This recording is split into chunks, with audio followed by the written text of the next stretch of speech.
Greetings, fellow Watford fans. Omar here, and it's time for the youorns observation. And the subject of that observation is Joao Pedro. Now, he is a fan favorite. He is someone at Watford who, of course, is a hard worker. He will graft for you, he will give you effort. The game against Birmingham City this week showed you that, despite the fact that he didn't have his best game, he kept going. And that was the kind of persistence and commitment that we've come to know and love and appreciate from Joao Pedro. Sure, he hasn't scored as many goals, perhaps, as many of the Watford faithful would like, but he is someone who I think you still persevere with and try to build a team around. I really do think that he is someone who has the great leadership skills and aptitude and the responsibility to do all of these things. He really could be a Watford captain down the road, perhaps. But I do think that even though he's just 20 or 21 years old, he's very young still. And yeah, sure, he's not rounded off at the edges. He's still very raw, and he's still very much someone who has a lot to learn. And I think that you've got to be patient with Joao Pedro. Now, obviously, there are some Watford fans who aren't patient with Joao Pedro, who think that, well, he should by now have started to produce. It wouldn't be a big loss, perhaps, to some of those fans if he went. I don't know. Maybe I'm putting words in their mouth, but the point is that Joao Pedro now is the subject of transfer speculation and reports in the Times of London and also in the Athletic in the UK through Adam Leventhal and company say that Newcastle have put in some bids. They have renewed their bids. They've upped their bids to around £30 million to get Joao Pedro. Now, still don't know if Watford are going to accept that bid or not, but they declined the first one, which was, I think, in 17 or 18 million pounds, and they were right to do that. Quite frankly, I think they'd be right to decline 30 million pounds. There are some Watford fans who say, no, get rid of him. It's not a big deal. He hasn't really panned out here. We can get rid of him. I say that we should try to push that valuation up to 50 million pounds. Now, some people would laugh at that. I know some Newcastle fans have talked to me directly on social media and have laughed at the notion that Joao Pedro is worth 50 million pounds. In fact, there is a contingent of Watford fans who would also laugh at me if I said, and when I do say, that I think Joao Pedro is 50 million pounds worth for sure.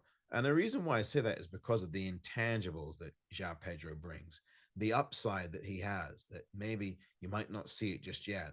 But I think the fact that he has leadership ability, he has the effort and tenacity and the energy, and he has the technical ability, and he still needs to fine tune some areas of his game, the passing lanes, knowing when to release that pass, you know, those kinds of things are all things he can learn, and the intangibles and the kinds of things he can do that a lot of other Watford players and a lot of players in general, certainly in the Championship, cannot do. He's that kind of player who gets to roam around. He gets to roam. He can play attacking midfield. He can play just in behind the two forwards. He can go central. He can go right. He can go left. He's a multi-dimensional player. This lad has multiple talents and skills and abilities, and I think that Watford FC would be the best place for him to grow those skills and abilities. I tell you what, even more so than that, I would say to you that Rob Edwards is the head coach who can best get that out of him. I really think so. Rob Edwards is a young, progressive, forward thinking coach. And I think that's the kind of manager, that's the kind of head coach that Joao Pedro would vastly benefit from. I really think so. And I think that might be part of the reason why Joao Pedro hasn't developed perhaps to some Watford fans' liking right away. I don't think he's ever really had the right manager to mold him and shape him and teach him the way I think that Rob Edwards could do. I really think that that would be effective for him. And if he were to leave to go to Newcastle, and it seems more and more likely by the second that he is going to inevitably end up back in the Premier League and back with, with a team that's in the Premier League in Newcastle United. With every passing second, that's what it seems like. Seems like to me. And Eddie Howe is a young head coach as well, but I really don't think that Joao Pedro is going to get the time that a lot of the Newcastle fans, who, again, I've had a few Newcastle fans talk to me, and some of them laugh, as I said, about the £50 million valuation that I put on him. But I think he's worth every bit of that. I really do, because there's so many things that you don't see around Joao Pedro. He's a real leader. I think he's someone who commands a lot of respect. He's a wise head on young shoulders, and I think he could have a big impact in a few more years. And I just think that the Watford brass have to be more patient with him. And I think that there are some Watford fans, perhaps, as well, who need to be a bit more patient with Joao Pedro. But there are some who aren't. This has been a very interesting observation. I've been seeing this all over. There are lots of people who, like me, would like to see Joao Pedro stay for at least another season at Watford.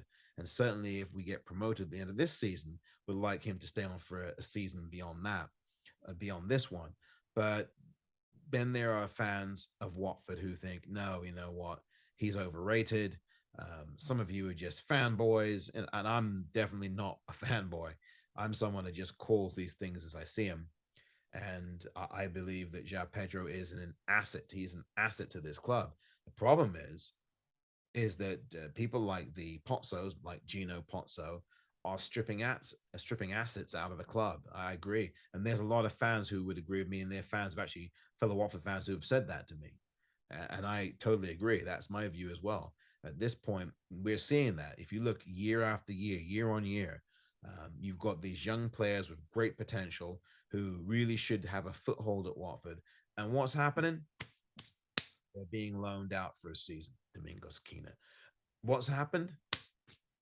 They've been able to leave and not really play a single second of football for Watford, Pontus Dalberg.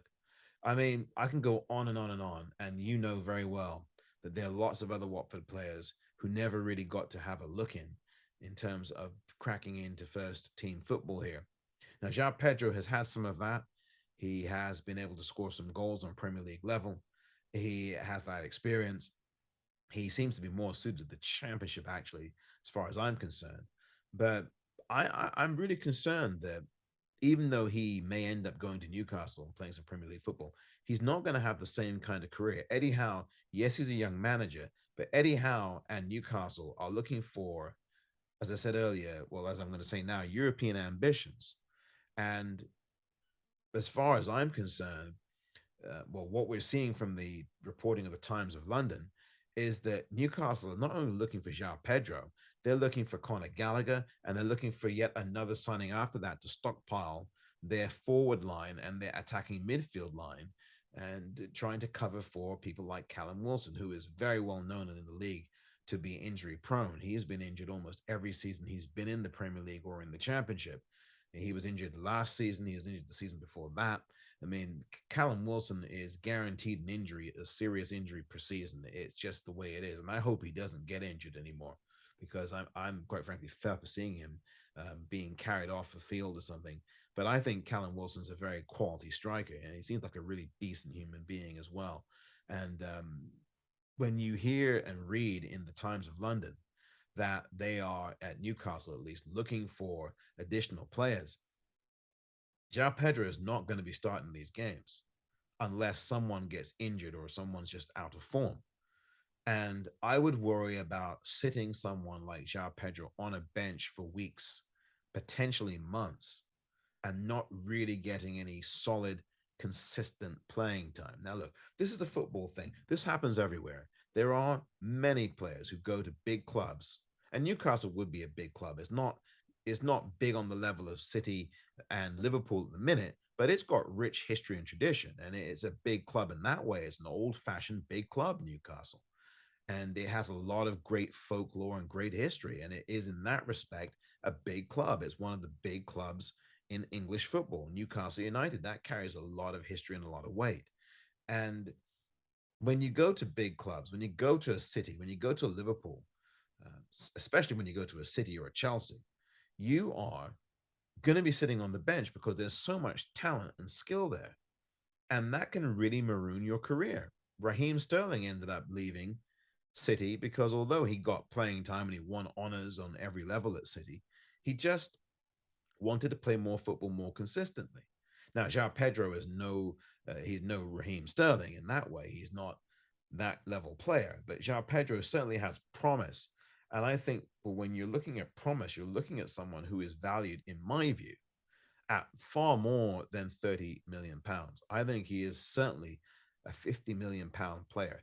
He's got a lot of things on his side, including age at 20 or so years old, and speed, quickness, the ability to learn and grow. I think all you need to do is put Joao Pedro with the right kind of head coach, and he will be gone in a really good way. He will be off to the races. And I think that Rob Edwards is that kind of coach. He's worked with young talent throughout his career. He did it at Forest Green Rovers. He's done it on a number of different levels. I think Rob Edwards is the player's manager, and is the kind of manager who I think can get the most out of Joao Pedro. Joao Pedro scored once this season for Watford, as we know. He's someone who, as I said, is a multi-dimensional player. And I don't think that Newcastle will utilize him that way. I mean, they will to an extent if they get him. Um, I think they will use him to it. I'll stand corrected on that. They will use him multidimensionally because they may need to diversify and vary their attack. I'm sure they would. So they might play Joao Pedro if Newcastle do get him. I have to keep saying that. It's not done deal yet as I speak to you here. Um, but if Newcastle do get him, he will probably play central or just behind the centralized striker, or might play to the right or on the left. He can play on all those sides, but I don't know that he's going to get consistent playing time. And I think what the Watford board have to do is sit down with Joao Pedro and sell him on the idea of A, building the team around him, B, making sure that he gets a new contract, a long-term contract, because he actually has a long-term contract now, but maybe they might want to rip that up and then redo one for him, you know? I think the board has to pull out the stops here. Otherwise, I don't know what this board's doing, because it's all well and good to make a profit. Obviously, that's what the name of football is, to make profits on your saleable assets. And Watford, in the financial situation that they're in, and we all know it's an open secret that the finances aren't strong at Watford Football Club.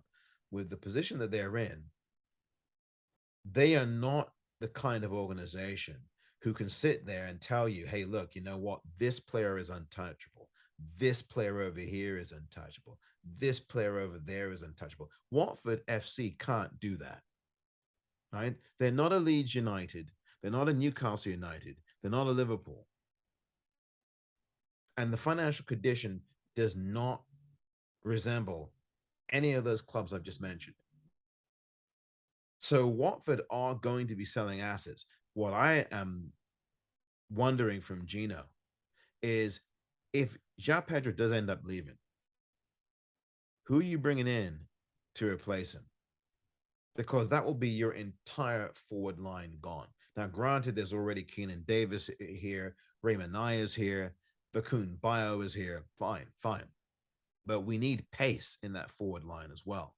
And I think that although Bio is quick at times, I just look back at the game against Birmingham, and then look, it's just one game, and he really should have scored there. We need players, and he'll have plenty of opportunities to put that right. But we do need players who've got some speed in that front line. And when I think about Manai and Davis and Bakun Bio, I'm not thinking speed necessarily there. I'm not.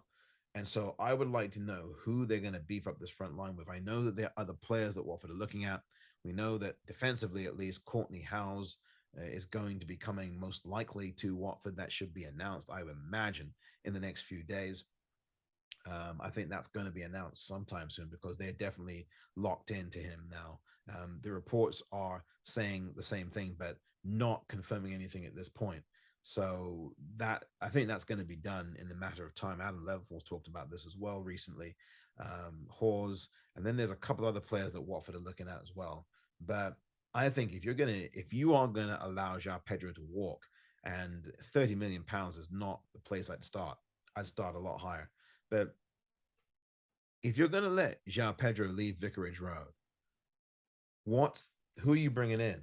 And further question for Gino Pozzo and the Watford board is, Wasn't your stated mission at the beginning of the season, or at least in the off season? Certainly, Scott Duxbury had talked about this. I think wasn't that to build around the youth and to go to the academy and nurture these players and bring in youth players and bring what happened to that? Where's Shaq Ford, by the way? I mean, you initially announced him, didn't even give him a squad number to begin with. And then you've got people like Domingos Keenan that you let go out on loan again for a season long loan. And then you've got Matty Pollock. I doubt that he's going to stick around at Watford. He'll probably get another season long loan. You know, you've got people like Joseph Hungbo, who I think performed well against Birmingham in the little time that he played. Where is he going to be going? Is he going to be staying with Watford? I hope he does. If you're going to build, if you say you're going to be building a project around youth and around Rob Edwards' ideas around forward thinking, attacking football, why would you be getting rid of a Joao Pedro? I know the answer. The simple answer is for the money, because you need money. But the question is, how are you reinvesting that money? Because you can get 30 million if you want for Joao Pedro. You can get 40 million if you want for Joao Pedro. You can get 50 million pounds if you want for Joao Pedro. How are you reinvesting that money into what the club needs in terms of its talent on the field, on the pitch, that is going to justify that sale of a player with the caliber and talent that Joao Pedro has? I just think that Joao Pedro would excel with Rob Edwards. He has an ecosystem around him already at Watford. He's got a really good, close knit family club that cares about developing a sense of cohesion. Although, of course, last season there was none of that in the dressing room. But Rob Edwards is already changing that. And I think he's also changing the mentality. And Rob Edwards, I think, is doing this, quite frankly, single handedly, um, because I'm not sure that the board is. But I really would like to know what this board is doing around these deals. Now, Keenan Davis is a great pickup. I think Hamza Chowdhury is an excellent pickup. I think the board did very well with those two. You know, we'll see about Raymond I. He scored his first goal. I know it's still a semi goal at this moment before any more news comes in, perhaps to change that. But clearly, that ball was Manai's. And I know some people say, who cares? A goal's a goal. And I agree. But Manai clearly did score that goal. And, you know, his first goal in 3 attempts, 3 appearances. You've got Manai, you've got Gaspar. You know, there's some good acquisitions, I think. Um, But again, I think the important thing is for the owner, where is the plan? If you're going to build around youth, then why are you getting rid of so many of these players? And my question, and I put this question on youorns WFC on Twitter earlier, is, are you building for the future around the youth, or are you building for promotion and an instant return to the Premier League, or are you doing both? Because I don't know if you are doing both, because I don't know if you can do both. Because really, you need some Premier League nous in the Championship. You need players like a Dan Gosling, who's played in both, who has the experience, right? You don't have many players who are young players who've only been in the Premier League and who've not played anywhere else. I mean, there are some, of course, but if we don't, here's my point. If we do not have an organizational structure that is committed to growing talent and keeping younger players and then developing and building them for the Premier League, so that when we get back into the Premier League, hopefully by the end of the season, at the end of the season, we will be ready to attack the Premier League next season with a few tweaks in the summer transfer window in the off season.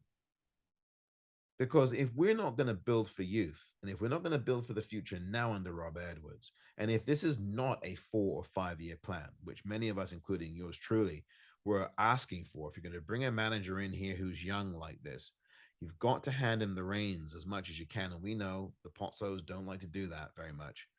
The owner doesn't. You've got to give Rob Edwards the support and the reins of player development to make all of this recruitment and this base and this project worth its weight. But if you're selling Joao Pedro, you're selling this one and selling that one, if we do end up in the Premier League at the end of the season, there is a possibility that we could come straight back to the championship the season afterwards. And that would not be what we want, because that means this board wouldn't have learned anything. This board would not have learned a thing if that happens, because we'd be back to square one again. And then we really will be truly known as a yo yo club. Although, again, we had 4 or 5 good seasons in a row, consecutive seasons in the Premier League. Then we went down in 2020. Then we came back up in 2021. Then we went back down in 2022. We're starting this yo yo situation. And that's not good. We need some stability. That was the whole idea around bringing in a younger head coach like Rob Edwards, to bring this club, this team, stability and building a culture again of connectivity and connectedness, building those connections between the fans and the players and the club, which had been ruptured last season and shredded to all hell. This is what Rob Edwards was really tasked with. A lot of the responsibility for this was being put on Rob Edwards' shoulders. In fact, he was eagerly up for that challenge. He embraced that challenge. But now this board might, I emphasize, might be selling Joao Pedro for £30 million. And Rob Edwards has made it clear with the Athletic and others who reported that he wants Joao Pedro to stay. Now, the Times of London had a story, and I talked about this briefly earlier, where they say it is believed that Joao Pedro wants to exit Vicarage Road. And when you hear the words "it is believed," you got to be very careful there. That should tell you that everything's not 100%. And it's just, it is believed. Well, that's the same as speculating about something, right? If I say it is believed, that's speculation. That doesn't mean it's true. So, there's a lot of things that go on with newspapers. There's agents that start speaking through the newspapers, all kinds of stuff that happens in sports, politics, everything else. And whether or not Joao Pedro wants to leave, you've got the head coach telling the public through the press that he wants Joao Pedro to stay. So there's this going on between some writers, the head coach, and then we as fans, supporters, are left to speculate. I really do hope this gets resolved soon, because Joao Pedro, I think, was a bit distracted in the game against Birmingham City. Didn't have the best game, gave you 100% effort, but he didn't have the best game. And not just because of the wet conditions. I think it's really in large part, perhaps because he's distracted by the ongoing talk and rumors and reports that are coming out in the press that he is perhaps on his way out of the Vic, or at least being bid for by Premier League clubs. I think that may be weighing on his mind a bit. Look, he's only 20 years old. My goodness, give the man a break. You know, so sue him if he's affected by that. He's not a veteran player. He's 20. All this stuff comes at you so fast at 20. And he's a professional, yes, but that doesn't mean he's a mature professional. Although he is mature on the pitch and is someone who I think wields a lot of really good influence and is a positive character. And that's what Watford need more of. We need that. We need that. And I think Joao Pedro is someone who could be that glue, even though he's not captain material just yet. So I hope that the board really looks seriously at trying to keep Joao Pedro. And yes, it's important to make profits, but don't make a quick profit and then don't utilize that money profit wise into a wise investment, because you've got to invest wisely, and you have to invest wisely and carefully. And I think the best investment you can make is keeping Joao Pedro at the Vic, have Rob Edwards develop him for another season or maybe even two. If Watford get into the Premier League this season or next, um, then he can decide to leave, because I think at that point If Watford get promoted to the Premier League, whether it's the end of this season or the end of next season, I think that Joao Pedro being at Watford would not be as important. It seemed like I'm kind of arguing against myself there, but I'm actually not, because I believe that if you get back into the Premier League, and this is a big if you give the investments and the decision making to the head coach, which I know this owner's not going to do, but if it ever happened in the wildest imaginations, I think there'd be enough of a platform and the receptiveness in the market to get Watford the players who could solidify their status in the Premier League. And João Pedro may not be at that point as important, as influential. But I'd like to keep João Pedro regardless. I really do. And I hope, hope that this board will do the same. If you're going to get rid of João Pedro, if he's going to walk out of here, make sure you get a good amount of money for him. I'm telling you, it can't be 30. I mean, it's probably going to be 30 million, but I don't think it should be. I think the evaluation is a lot higher based on how I explained my reasoning and rationale. But we'll see what happens. You know, I am just really interested to see how this shakes out these next few days and next week or two before the window shuts. This has been the YouOrns observation.